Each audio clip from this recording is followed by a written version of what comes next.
नमस्कार, मैं हूं जागृति। आप देख रहे हैं खास खबर और रुक कर लेते हैं खबरों का। खुदरा महंगाई दर 8 साल के नए उच्चतम स्तर पर पहुंच गई है। जारी हुए आंकड़ों के अनुसार अप्रैल में खुदरा महंगाई दर 7.79% पर पहुंच गई है। बता दें कि महंगाई दर में ये उछाल खाद्य पदार्थों और तेल की कीमतों में तेजी की वजह से देखने को मिला है और खुदरा महंगाई ये स्तर मई 2014 के बाद अब तक का सबसे ऊंचा स्तर है। वहीं मई 2014 में खुदरा महंगाई दर 8.33% तक पहुंच गया था। आपको ये भी बता दें कि ये लगातार चौथा महीना है जब खुदरा महंगाई दर रिजर्व बैंक की तय सीमा से भी ऊपर पहुंच गया है।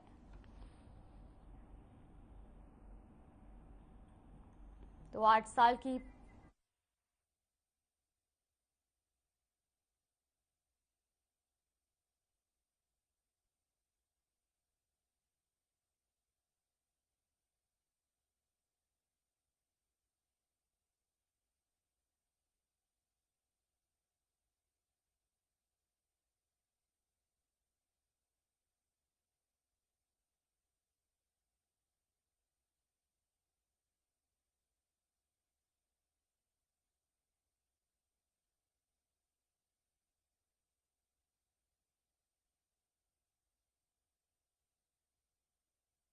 साल की पीक पर महंगाई पहुंच गई है। आरबीआई की तय सीमा से महंगाई दर जो है वो ऊपर पहुंच गया है और आने वाले दिनों में कर्ज भी महंगे हो सकते हैं। तो महंगाई जो है वो लगातार बढ़ती जा रही है और महंगाई से आम जनता भी परेशान है। वहीं आपको बता दें कि महंगाई का जो दर है वो जारी हो चुका है और 8 साल में सबसे ऊंचे स्तर पर अब महंगाई पहुंच गई है। इससे पहले आपको बता दें कि 2014 में महंगाई दर 8.33% थी, जबकि मार्च 2022 में खुदरा महंगाई 6.95% रही थी और मार्च महीने में भी महंगाई दर 17 महीने के उच्च स्तर पर थी। वहीं आपको बता दें कि फिलहाल जो अप्रैल में खुदरा के महंगाई दर जारी हुआ है उसमें 7.79% जो है रिकॉर्ड उच्च स्तर किया गया है और जबकि खाद्य मुद्रास्फीति की दर जो है वो 8.38 पहुंच गई है।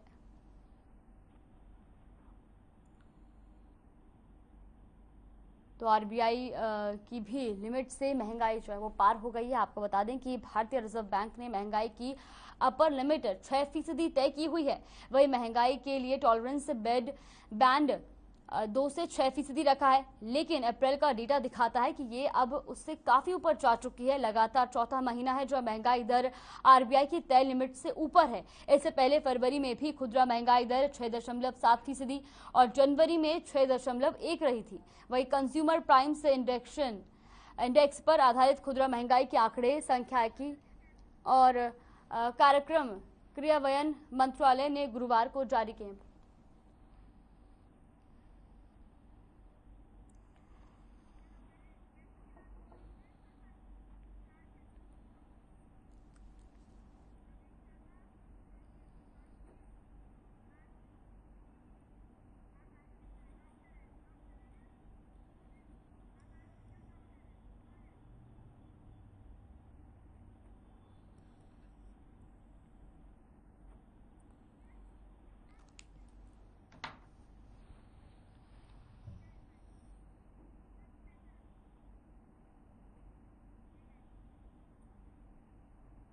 वही महंगाई से आम जनता कितनी परेशान है, ये जानकारी देने के लिए हिसार से हमारे साथ अनूप कुंडू जुड़ गए हैं। वही गुरुग्राम से ब्यूरो चीफ प्रवीण शर्मा हमारे साथ जुड़ गए और इसके अलावा अर्थशास्त्री आकाश जिंदल हमारे साथ जुड़ गए हैं। तो सबसे पहले मैं प्रवीण जी आपसे जानना चाहूंगी, जिस तरह से अब महंगाई बढ़ रही है ऐसे में आम जनता कितनी परेशान नजर आ रही है?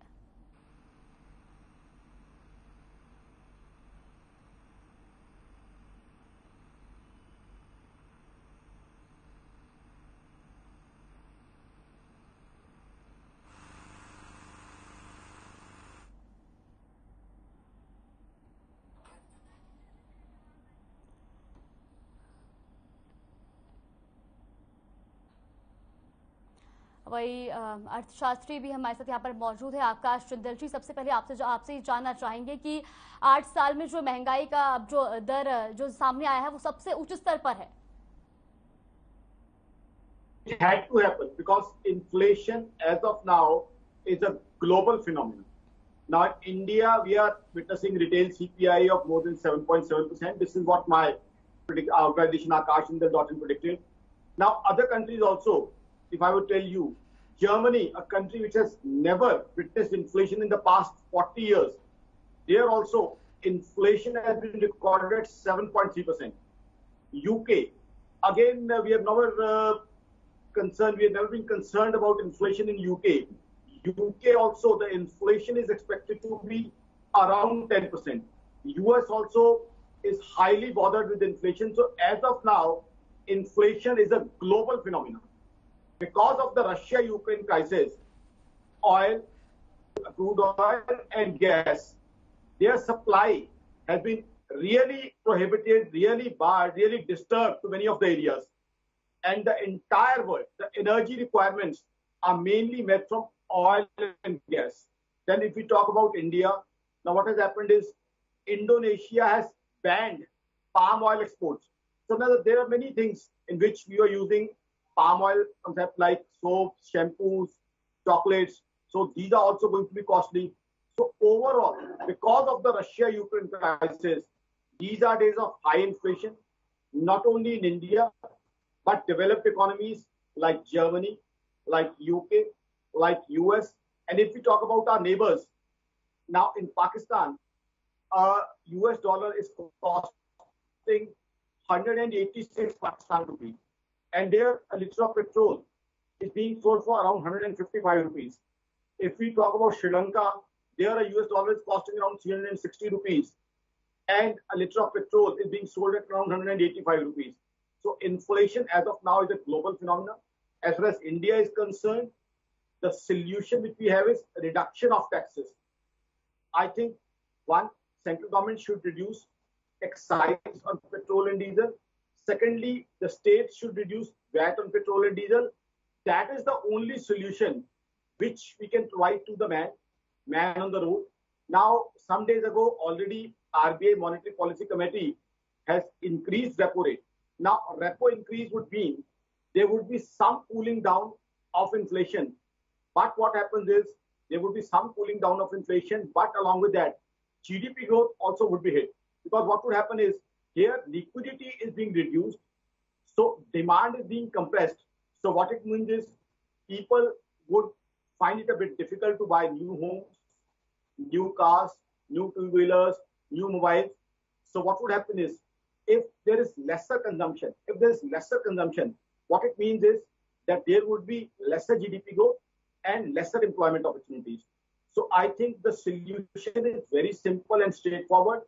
Central government should reduce excise on petrol and diesel, and state governments must reduce VAT on petrol and diesel. This is my request which I have been making from the platform of national channels and from your platform also. This is the request I want to put forth to the central government as well as the state governments.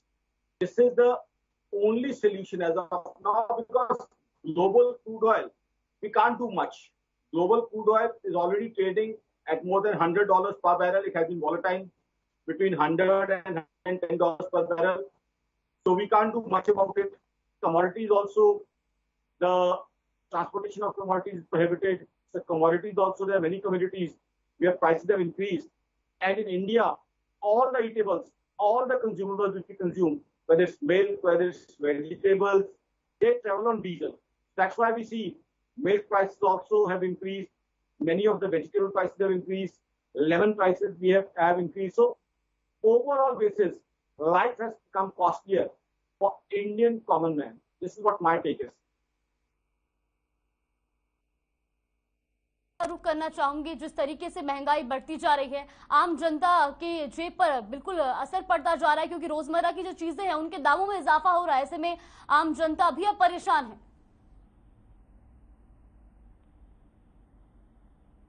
कुल जागृति रोजमर्रा की चीजों से लेकर के आसियाने तक की अगर हम बात करें तो महंगाई लगातार बढ़ती जा रही है, और जिस प्रकार से आरबीआई की गाइडलाइन आई है कि महंगाई कितनी बढ़ी है, वो तमाम आंकड़े तो अंकित भी नहीं हो पाए होंगे जो आम आदमी को प्रभावित करते हैं। अगर मैं हर रोज खाद्य सामग्री की बात करो तो उसके भाव जो लगभग, चाहे वो हरी सब्जियां हो चाहे दालें हों, उनके लगभग 2 गुना के करीब पहुंच चुके हैं। इसके साथ साथ अगर एक गरीब आदमी आज के दिन मकान बनाना चाहे तो 6 महीने पहले जो सीमेंट का बैग 320 रुपए का था वो लगभग 100 रुपए की बढ़ोतरी पे जा चुका है। इसी प्रकार से लोहे की बात की जाए, सरिया जो है वो 40 से 45% बढ़ चुका है। इसके अलावा जो ईंट की बात की जाए मकान बनाने के लिए, जिस प्रकार से पहले जो ईंट 5,000 रुपए प्रति हजार थी वो आज 6,000 के करीब पहुंच चुकी है। तो चाहे वो रहने की बात हो चाहे खाने पीने की बात हो, तमाम जगह महंगाई लगातार बढ़ती जा रही है और इस महंगाई का सबसे ज्यादा असर जो है जा रहा है। और आम आदमी, चाहे वो डीजल पेट्रोल की बात की जाए चाहे रसोई गैस की बात की जाए, तमाम जगह अपने आप को ठगा हुआ सा महसूस करता है, क्योंकि जिस प्रकार से महंगाई बढ़ रही है और इनकम ऑफ सोर्स लोगों के पास बहुत कम होते जा रहे हैं। चाहे कोरोना काल की बात कर ली जाए, पिछले 2 साल में जिस प्रकार से लोगों के रोजगार गए हैं, उनके कामकाज ठप हुए हैं, तो उसका बहुत लंबा चौड़ा प्रभाव आम लोगों पर पड़ा है। और दूसरी तरफ महंगाई ने बहुत लंबी चौड़ी मार लोगों पर डाली है। जी बिल्कुल प्रवीण जी, आपका रुख करना चाहूंगी। महंगाई लगातार बढ़ती जा रही है, गैस सिलेंडर के दाम 1,000 रुपए तक पहुंच चुके हैं और ऐसे में सीधा सीधा असर जो है वो आम जनता की जेब पर पड़ रहा है। जी बिल्कुल जागृति, देखिए जिस तरीके से खुदरा महंगाई दर बढ़ रही है उससे साफ जाहिर है कि जो आम जनता वो बुरी तरह से पिस रही है, क्योंकि बाजार में अगर आप सब्जी लेने जाते हैं तो सब्जियों के दाम बढ़े हुए हैं, अगर आप परचून का सामान लेने जाते हो, रसोई का रोजमर्रा का सामान लेने जाते हो तो उसके दाम बढ़े हुए हैं। इसके साथ ही जो पेट्रोल डीजल है उसके दाम भी लगातार बढ़ोतरी हुई थी पिछले दिनों। तो आम जनता पूरी तरह से दबी हुई महसूस कर रही है, क्योंकि कोई रास्ता दिखाई नहीं दे रहा है। लगातार सरकार से गुहार लगा रही है कि सरकार अब तो महंगाई कम कीजिए, क्योंकि जो इनकम सोर्स है वो सीमित है। किसी का सैलरी किसी की नहीं बढ़ी है, किसी का बिजनेस नहीं बढ़ा है, बल्कि महंगाई बढ़ने से बाजारों में भी जो है कमी आ रही है ग्राहकों की। तो साफ तौर पर हर आदमी पर इसकी चौतरफा मार पड़ रही है और बुरी तरह से त्रस्त है आम आदमी इस महंगाई को लेकर, क्योंकि जो महंगाई की जो लगातार दरें, जो खाद्य तेल हैं उनके दाम आसमान को छूने को हैं, क्योंकि खाद्य तेल हर घर में इस्तेमाल होते हैं, हर रसोई की जरूरत है, और उनके दाम जिस तेजी से बढ़ रहे हैं वो वाकई चिंता का विषय है। और इसके साथ ही जो सबसे बड़ी चीज है, जो सब्जी, जो हरी सब्जियां जो इस मौसम में लोग खाते हैं, उनके दाम भी लगातार बढ़ते जा रहे हैं। तो कहीं ना कहीं आम आदमी की जो रसोई है और जो आम आदमी का बजट है वो सब गड़बड़ हो चुका है। जी बिल्कुल, आकाश जी आपसे सवाल करना चाहूंगी। आरबीआई की लिमिट से जो महंगाई है वो पार हो चुकी है, लगातार महंगाई बढ़ रही है और आरबीआई ने लिमिट जो फिक्स करी हुई है 6%, उससे भी ज्यादा जो है लगातार चौथा महीना ये चल रहा है जब आरबीआई की लिमिट से पार महंगाई दर बढ़ रहा है। बिल्कुल आपने सही कहा। आरबीआई मॉनेटरी पॉलिसी कमेटी ने रेपो रेट में इंक्रीज भी किया है। आम भाषा में कहूँ तो इंटरेस्ट रेट में जो है बढ़ोतरी की है। बट आज जो इंटरेस्ट रेट की बढ़ोतरी है वो कुछ हद तक इन्फ्लेशन को कूल डाउन करेगी, बहुत ज्यादा इम्पैक्ट नहीं पड़ेगा। रात में कुछ हद तक लोगों के पास कम होगा सामान खरीदने का, लोग नई गाड़ियां नए घर नहीं खरीद पाएंगे उतना ज्यादा पहले कितना। तो इससे क्या होगा, इन्फ्लेशन तो कूल डाउन हो जाएगी, बट साथ ही साथ एम्प्लॉयमेंट अपॉर्चुनिटी जो नहीं हम देना चाहते हैं वो उतनी नहीं मिल पाएंगी और जीडीपी ग्रोथ भी कॉम्प्रोमाइज हो जाएगी। तो इसको महंगाई को कम करने का, जैसे मैंने पहले बताया, तरीका है कि टैक्सेस करे सेंट्रल गवर्नमेंट पेट्रोल और डीजल पे, और स्टेट गवर्नमेंट ये एक्साइज टैक्स का करे और स्टेट गवर्नमेंट वैट रिड्यूस करे पेट्रोल और डीजल पे। देखिए अभी क्या है, आम आदमी दो मुसीबतों का शिकार है। एक तरफ कोरोना कॉन्सेशन के कारण उसकी कमाई कम है, उसकी कमाई, उसकी सैलरी या उसके बिजनेस से उसकी कमाई जो कोरोना 2020 मार्च से पहले थी उससे भी कम चल रही है, खर्चे बढ़ते जाते हैं। मुझे याद है पिछले 10 साल से जब मैं नेशनल चैनल पे महंगाई के शो करता था तो एक गाना बड़ा चला करता था, सखी सैया तो खूब ही कमात है, महंगाई डायन खाए जाता है। अब मेरा ये नहीं, आकाश सिंगल का ये कहना है कि उस गाने को थोड़ा ऑल्टर करना पड़ेगा।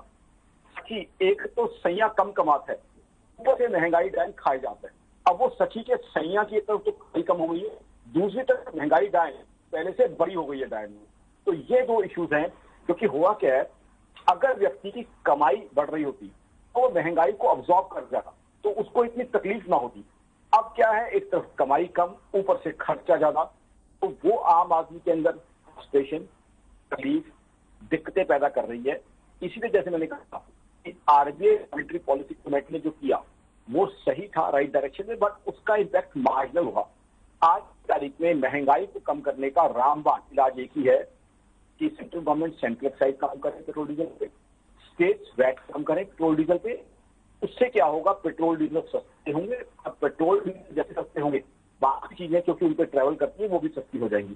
तो इसलिए आज बहुत जरूरत है आम आदमी को रिलीफ देने की, क्योंकि आम आदमी को रिलीफ देंगे तभी उसके हाथ में पैसा आएगा, वो पैसा जाके बाजार को खर्चे, आगे जाके खर्चेगा, तभी एम्प्लॉयमेंट जनरेट होगी। देखिए आज अनएम्प्लॉयमेंट बढ़ी हुई है और हिंदुस्तान में दर्शकों को बता दूं, मेरी ऑर्गेनाइजेशन आकाशनिंदल.in का मानना है 2 तरह की अनएम्प्लॉयमेंट है। एक तो वो जो यंग MBA इंजीनियर्स जॉब ढूंढ रहे हैं, जॉब नहीं है।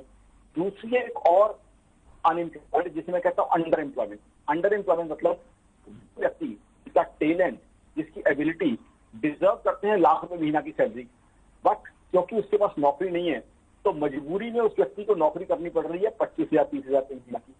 क्यों? क्योंकि एक तो घर चलाना है, दूसरा समाज में अपने आप को वो बेरोजगार नहीं कहलाना है। तो वो जो अंडर एम्प्लॉयमेंट है ये एक तरह की अनएम्प्लॉयमेंट है।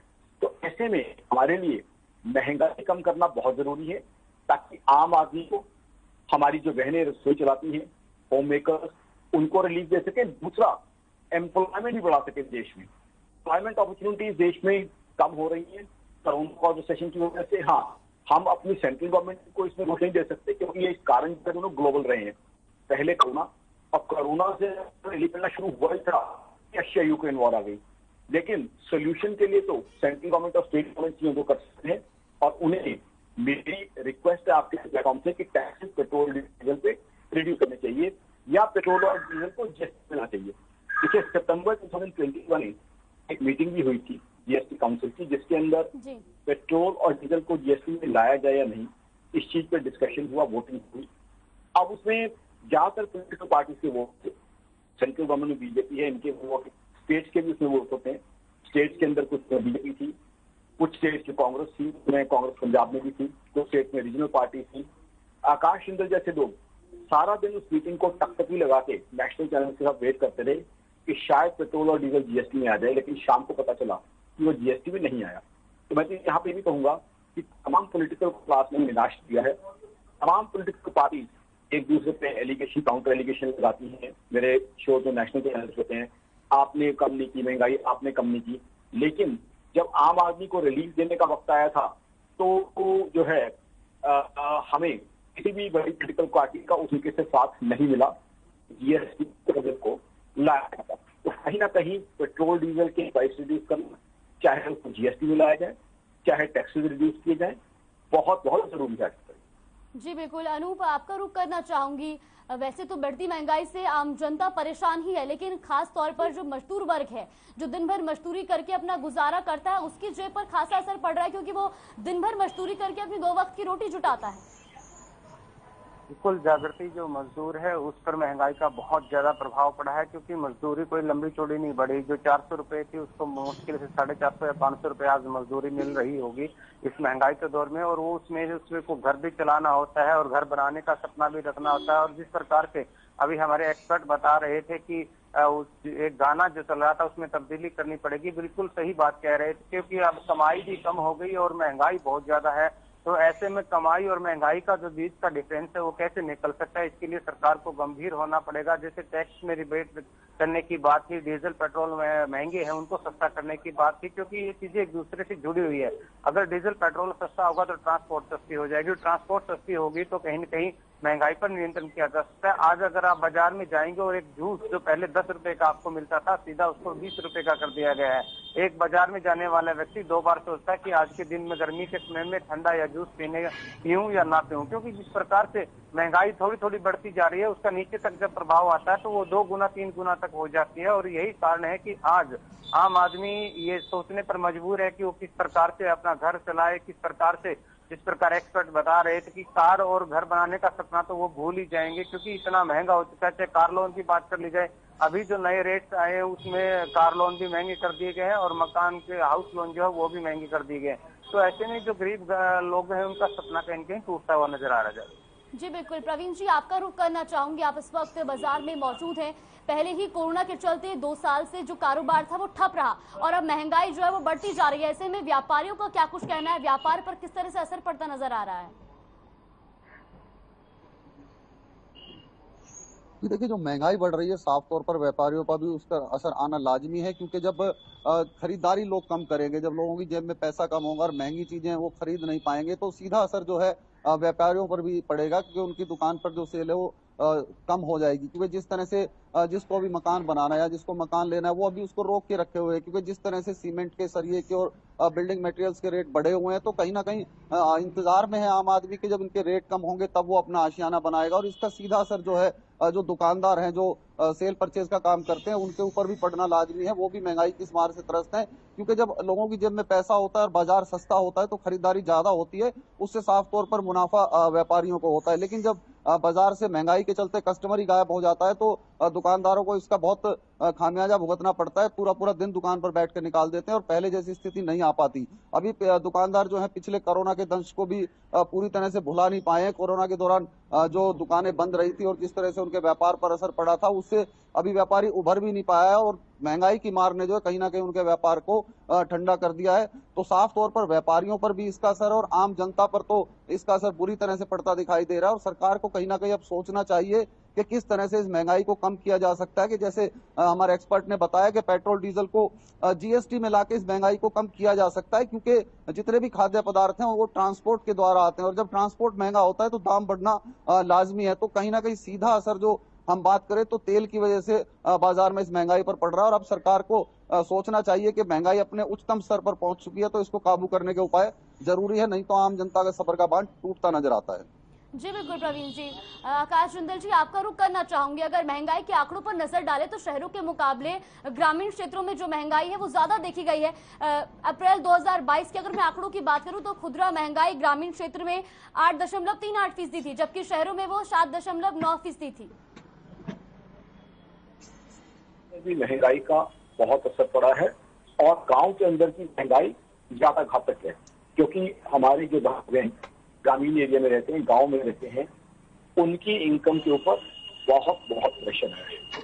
देखिए, गांव से पहले क्या होता था, उनके परिवार के लोग शहर जाते थे, कमाते थे, वहां से रेमिटेंस जाती थी, कुछ एग्रीकल्चर इनकम से आता था। अब क्या है, एग्रीकल्चर इनकम पे भी प्रेशर रहा है, पीछे जो है लोन का प्रेशर रहा है इंटरेस्ट रेट पे। साथ ही साथ जो उनके परिवार के लोग शहर जाकर नौकरी कर रहे थे, उनकी इनकम भी रिड्यूस हुई है और साथ ही साथ शहर में उनके परिवार के लोगों के खर्चे भी बढ़े हैं।